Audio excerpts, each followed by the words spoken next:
message that I want to bring the next 20 minutes is entitled, Careful Who You Walk With. Careful who you walk with. We celebrate anniversaries and so on, and relationships that we've had with people, but this is much more than just a comment about marriage and about the normal friendships that we have in life and in church. This is about making right choices concerning life and concerning the issues of life.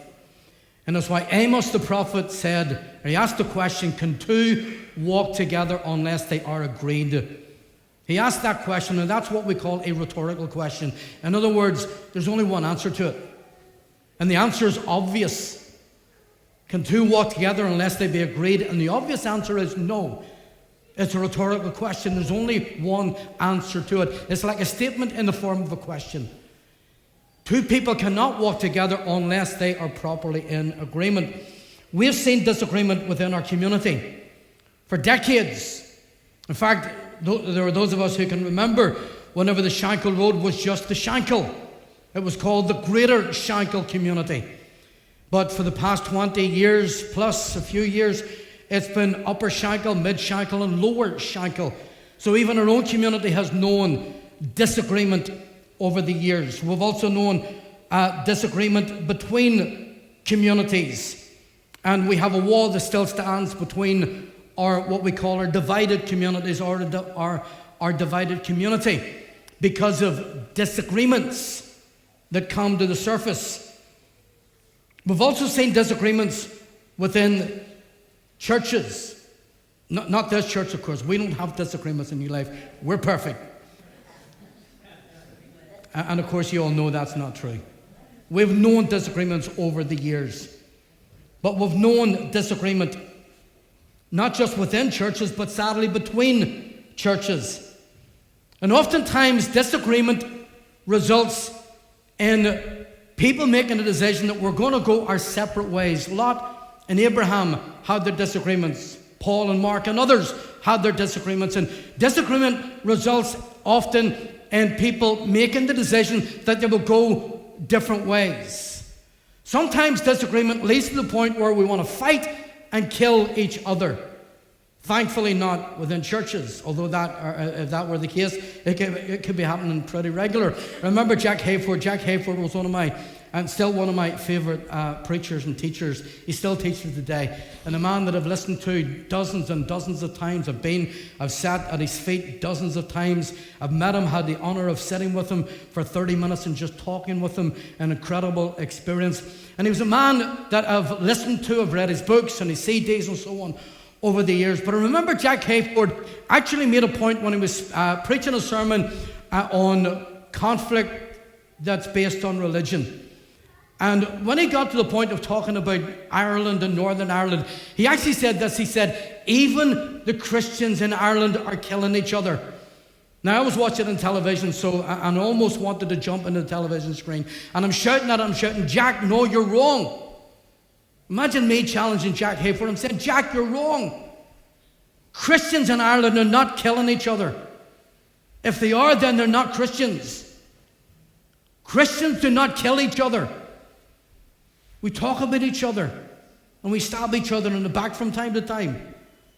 But we don't literally kill each other. But disagreement leads to the point where people make the decision that they're going to go their separate ways, or tragically, in some situations, it's more serious than that in terms of fights and even death. And so the prophet Amos is simply making a statement of fact. He's making the statement of fact in the form of a rhetorical question. Can two walk together unless they be agreed? Can two walk together through life, through the issues of life, unless they genuinely walk in agreement? Now, he's not saying that two people cannot walk together if they don't agree on everything, because those two people don't exist. There's not one situation where you get two people who will go through life and agree on absolutely everything. But Amos is saying that there's got to be a general consensus, general agreement on life and on the issues of life before the people can genuinely and truly walk together through life. And so often what happens is that we make choices when it comes to who we want to connect with in life. And we usually make those choices based on common interest. You know, it's like birds of a feather flock together. And we make those choices because if someone has an interest that I have, then that's going to draw me to that particular person. Birds of a feather flock together. Some of you remember back in the olden days when you had the mods and the rockers, or you had the skinheads. You go from the 60s, 70s, 80s, and 90s, and so on. I don't know what's about these days. I don't know if we still have the Believers and the Daniel O'Donnellers and all those people. But there are those who will come together when it comes to a certain music genre or style. And there are those things that pull people together. And as I say, it's like birds of a feather flock together. It even happens in football teams, happens in politics, and so on, and even in religion. But let me say this, just because someone likes the same music, or just because someone supports the same football team, or flies the same flag that we might want to fly, does not mean that they're the right people to do life with. And we got to be careful as Christians that we're not focusing more on those that support the same team, fly the same flag, like the same music that we like, and so on. The thoughts just come to mind, so I mentioned whenever our house was done a number of years ago, everyone at the front was all smashed except one. Every window but one, and the only one that wasn't smashed had a Liverpool badge on it. Because you know what we think about Liverpool. And I could only imagine the guy that stepped up to that with a baseball bat or a hammer, and he's about to smash the window, sees the Liverpool badge and thinks, I'm not going to hit that. And so just because someone supports the same team that you support, flies the same flag that you fly, does not mean that that person's right to do life with. We've got to make choices and make right choices when it comes to those that we connect with. Which is why I'm saying that as we enter 2022, that the words of Amos, can two walk together unless they agree, that we need to be careful who we walk with. Be careful who you choose to walk with in 2022. Some of you made it through 2021, not only because of the hand of God upon your life, but also because of the men and the women that you connected with. And I've seen in this place over and over and over again, men connecting with men, women connecting with women, supporting and encouraging one another. When someone's down on the phone, send them a message, encourage them, trying to build them up, trying to lift them up. And you know today that you're here because God put his hand upon your life. God was there with you throughout 2021, but also because of the men and the women that were and have been around you. Because of the people that you made the choice to walk with during that year. Yeah, it wasn't always perfect. It didn't always work out, but yet you knew that those were the moments of strength, that those were the moments that helped you to get through certain situations and circumstances. You made the choice concerning who you'd walk with. And at times, hopefully, most of the times, you made the right choice to walk with the right kind of people. Even Joshua himself. Joshua made a similar choice so many, many years, even before Christ.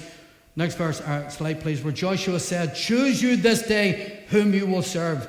As for me and my house, we will serve the Lord. He's making a choice, but he's also saying to the people, it's time for you to choose who you're going to walk with. It's time for you to choose who you're going to serve in life, who you're going to connect with as you move through life. You see, friends, it's up to each of us to be careful who we walk with. Every one of us need to be careful who we walk with. Keeping in mind that even Paul asked the question in 1 Corinthians 6 and verse 14. He says, what fellowship has righteousness with lawlessness? And what communion has light with darkness? Paul is making a point. These things do not connect. There's no relationship, there's no connection, there's no fellowship between these things. But of course, that does not mean that we should fall out with everyone that we don't walk with. And that does not mean that we should treat everyone as an enemy who doesn't believe the things that we believe and do the things that we do and connect with us as we connect with each other in church. That's not what it's about. See, Paul also said that as much as it depends upon you, and he's talking to the Christians, as much as it depends on you, not your neighbor, not the person you don't get on with, but as much as it depends on you, be at peace with all men. Be at peace with everyone. That's a tall order, but that's what Paul puts out to the church, to the people. As much as it depends on you, as much as it relies on you, as much as you're the one that has the responsibility to make the right decision, the right choice in a specific situation, then you be the one who will be at peace with all. Not just with some, but with all. Not just with those we like and those we get on with, but with all, he says, because all means all. It means those inside the church and those outside the church. But if we can't be connected with and properly connect and relate to each other inside the church, how are we going to do it outside? As even Jesus said, it starts here with us, with the body of Christ, with the people of God. How can you say that you love your neighbor if you don't love your brother and your sister? How can you even say you love God, Jesus says, if you don't love one another? It starts where we are. It starts within the church. This is something that Jesus prayed for in John chapter 17. The most famous prayer that Jesus ever prayed. John 17. And in verse 11, his prayer was that they may be one even as we are one. He's talking about the believers as followers. This is his prayer, that they may be one as we, the Father and the Son, are one. That they may walk in agreement. That they might be in fellowship and relationship. Not just with God himself, but with each other. That's his prayer. You see, Jesus understood the importance of not only walking with him. And we all, that should go without saying for every believer as we go through 2022, that we walk with Jesus like we've never walked with him before. That should be our pursuit and our passion, as Jonathan said earlier. That we walk with him.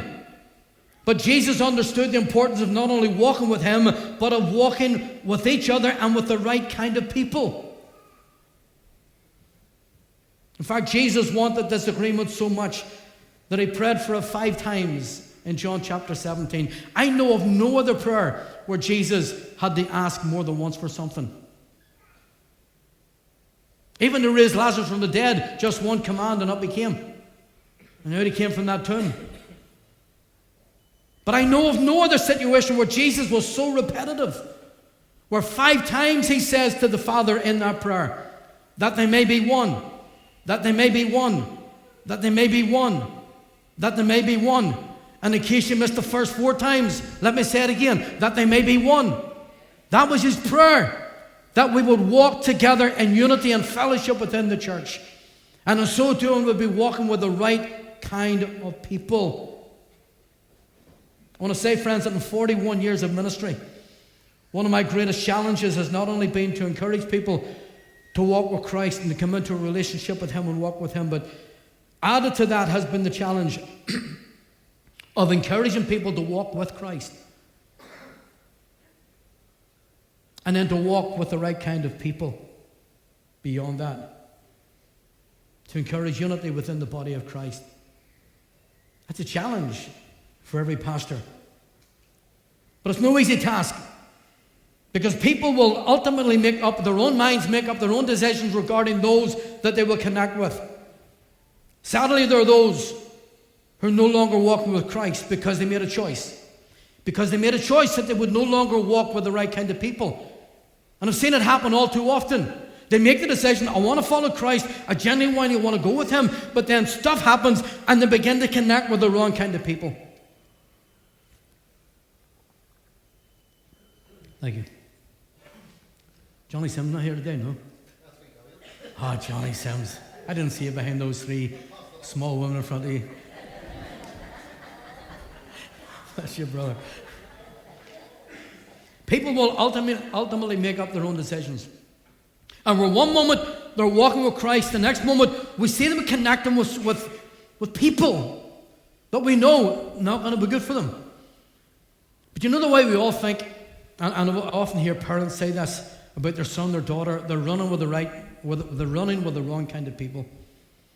And sometimes I've had to say to some of the parents, just stop and think for a moment, because maybe some of those kids, and connecting with your son or daughter, are connecting with the wrong kind of person. It's not always the other kids. It's not always the other people that's the problem. And sometimes there are those who walk with Christ, and then for some reason they step away And they become the wrong person to connect with and to listen to, because they've gotten away from the influence of Jesus and from those who were influencing them also.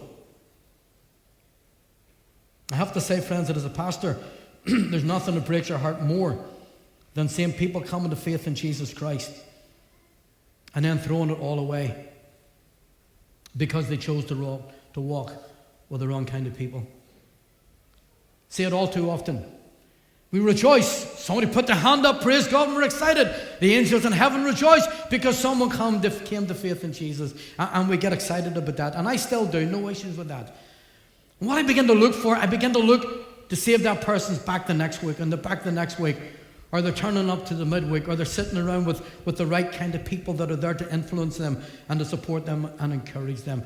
And you're looking for the evidence that this person just didn't put a hand up in an emotional moment, but they genuinely made a decision they're going to follow Jesus. And in order to follow him, they're going to connect with the right kind of people. And as a pastor, you look for that growth and that development. So you try to encourage them to walk with the right kind of person. A few weeks ago, I posted this on Facebook, and for some reason I felt it would be right just to read it out. And it says, real pastors are not jack of all trades, but are more like jack-in-the-boxes who pop up everywhere and anywhere and become all things to all men. We officiate at the funerals of babies, of children, of young people, and of adults. We sit with parents who lost children and sit with children who lost parents. We try to comfort those whose loved one died at their own hands or who were brutally murdered by the hands of others. We help navigate families and individuals through life by giving as much support as possible, both spiritual and practical. We are weaved into the fabric of many families and of individual lives through births, marriages, and sicknesses and deaths, and so many other circumstances. We reach out as best we can, even going the extra mile. We see people come and people go, but are always thankful for the positive input we've had in the lives of many. And while all of this is going on, we face our own challenges, yet we stay focused on our God-given call, which is more than preaching sermons. And when Sunday comes, regardless of the week we've had, we're back on the platform teaching, challenging, and encouraging. And so another week ends and another week begins. My very first funeral as a pastor was of a 94-year-old woman who had been a believer for almost all of her life. I'd just come out of Bible college down in Rathfriland, went to visit this woman a couple of times, and then she died, and it was my very first funeral. And I have to say, it's probably the easiest funeral that I've ever done. A, because of her age, and I'm not saying that someone's age should make a funeral easy, but you know this person's lived a long life and a good life. But also because of the person's testimony and their commitment to Christ for decades of her life. So it was an easy introduction to funerals. A week or so later, after the funeral, a young woman approached me on a Sunday night after church. Back then, you stood at the door, you shook hands, everyone went, good night, God bless you, good night, God bless you, good night, God bless you, and so on. That's what you did. And this young woman came up to me, and she shook my hand. She says, Pastor, will you marry me? And I said, I'm already married, love, I'm sorry. And she slapped me in the wrist and she says, no, I mean me and my fiancé. And so they were both in their early 20s, and they were married within a few months. That was my first wedding. And sometime after that, they gave birth to a baby. My second funeral. The child lived for several hours. She got to hold the child in her arms. We had to walk them through that. And then the following year, she gave birth to another child. That child lived for 3 days. That was my third funeral. And you look back at that kind of introduction and you wonder, what was that all about? And it helped me to realize that life, even as a pastor, and it's not a pastor thing, I'm just making a point here, that oftentimes the things that we experience in life are heartbreaking, and that this happens while beyond this type of situations that's even beyond our own control. That there are things that are happening that we can control and should control. Things that we want to make important when they're maybe not so important. And we make choices because we want to be seen to be connecting, or not to be distancing ourselves from those that we want to connect with. And sometimes we make choices for the wrong reasons. And one thing I've noticed during this 41 years of ministry is that people of all shapes and sizes often find it difficult to build the right kind of relationships, that whenever tragedy strikes, there's always going to be those they know that are going to be solidly behind them to support and encourage them. And I want to encourage you as people, and particularly as Christians this morning, that as you are going into and through 2022, that you connect with the right kind of people, you walk with the right kind of people, that you be careful who you choose to walk with. Even the disciples had problems connecting with each other at times. There were times the disciples must have done Jesus' head in because of what was going on among them. I mean, James and John were part of that team, and that made it difficult because of choices they were making, and their mother wasn't helping things either. So it wasn't always easy among the disciples. And friends, I want to say today that we're not called to sow discord within the church. And we're not called to sow discord between the churches. We're called to walk together as believers. We're called to walk together within the church and also between churches. This is not a competition. This is not a competition between us and Live in Hope or any other church across this community. We're not competing against each other. We're on the same side. We're fighting against the kingdom of darkness. We're fighting against the devil. So we need to be sure that we're walking with each other and supporting each other within the church and also between the churches. Because, friends, if we can't get it right, then what hope does the world have? If we can't get it right within the church, what hope does our community have? Young people have died on our streets because of the failure to build good relationships within their community. And ultimately, that's what's at stake. And I'm not saying that lightly. I can mention names here today. But that's what's at stake. That if we don't get it right, then we're not enabling our community to get it right in terms of how they connect and walk with each other. And if we do get it right, then maybe others around us will also. And so be careful who you walk with. Be careful who you walk with for your own sake. Because you need to walk with the right kind of people. Be careful who you walk with for the sake of others. Because who you walk with will also draw others in to that same group of people. Choose to walk first and foremost with God. And choose to walk with solid believers who will help you through this year. Don't back off from them. Don't back off from them. Sometimes that's the easiest thing to do. But you walk with those that will always be there to support and encourage you. Choose this day whom you will serve and who you'll walk with. But I want to finish this by saying this. You make sure you're the kind of person that others will want to walk with and that others will be safe walking with. Be that kind of person in 2022.